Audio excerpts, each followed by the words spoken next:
यीशु मसीह का दूसरा आगमन अत्यंत करीब है। सो आज के वर्तमान दिनों में जगह जगह कई तरीकों से मसीह पर विश्वास करने वाले सच्चे विश्वासियों पर अत्याचार किया जा रहा है, सताया और तड़पाया जा रहा है। यहाँ मसीह पर विश्वास करने वाले विश्वासी की लाश कब्र से बाहर निकालने का आंदोलन चालू है।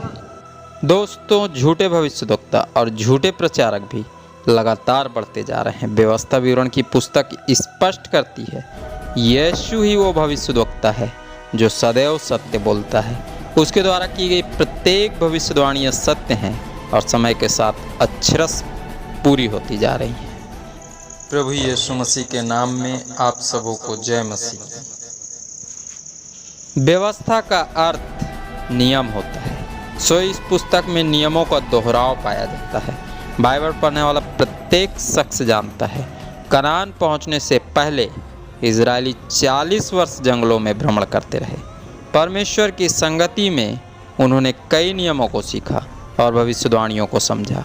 तीसरे अध्याय में प्रभु के दास मूसा जी के द्वारा परमेश्वर के उस पराक्रम की कथा को सुना जो प्रभु ने ओग के राजा को परास्त करके उनके पूर्वजों को दिखाया था। साथ ही प्रभु के दास के द्वारा इस अध्याय में यह भी बताया गया कि कनान की भूमि का बंटवारा किस प्रकार होगा। 4 से 5 अध्याय में पवित्र आत्मा ने मूसा जी के द्वारा उन आज्ञाओं को दिया जिन आज्ञाओं के द्वारा मनुष्य का जीवन सुव्यवस्थित रूप से चल सकता है। देवता को नहीं मानना है। किसी भी उस चीज की आकृति मत बनाओ जो ऊपर आकाश में या नीचे धरती पर अथवा धरती के नीचे पानी में हो।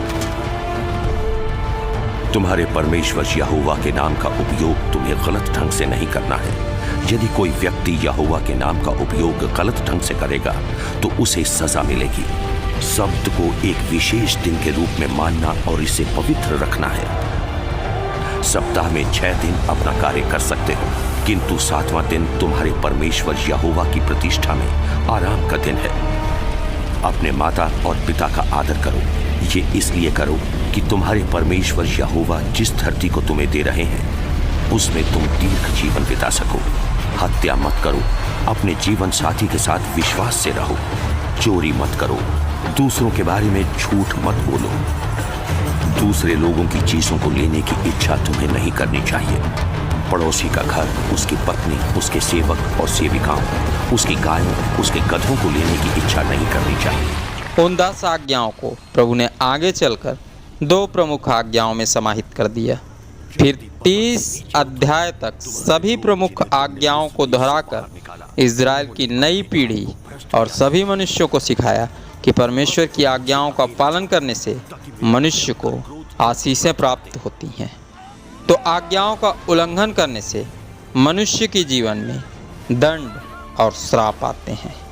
प्रियो, मत्ती रचित सुसमाचार उसके 5 अध्याय के 17 पद में यीशु मसीह ने इन बातों का समर्थन किया और आदेश दिया कि आज्ञाओं का पालन करना अत्यंत अनिवार्य है। बाद के अध्यायों में अपने उत्तराधिकारी को ठहराया और संपूर्ण मंडली को आशीर्वाद देकर पृथ्वी की देह को त्याग दिया। जैसा कि हम सभी जानते हैं, अंतिम न्याय का अतिशीघ्र होना तय है। वचन में स्पष्ट लिखा है, जब अंतिम न्याय होगा सभी निरुत्तर हो जाएंगे। आज्ञाओं का उल्लंघन करने वाले और मसीह यीशु के रक्त का अपमान करने वाले प्रत्येक शख्स उस अनंत दंड के भागीदार बनेंगे जो दंड आदि से शैतान और उसके दूतों के लिए तय किया जा चुका है। और जिस पर प्रभु का अनुग्रह होगा वे प्रत्येक आत्माएं उस स्थान में विश्राम पाएंगी जिस स्थान को तैयार करके यीशु मसीह राज्य करने के लिए आने वाला है। प्रत्येक सुनने वाले को परमेश्वर बहुतायत की आशीष दे।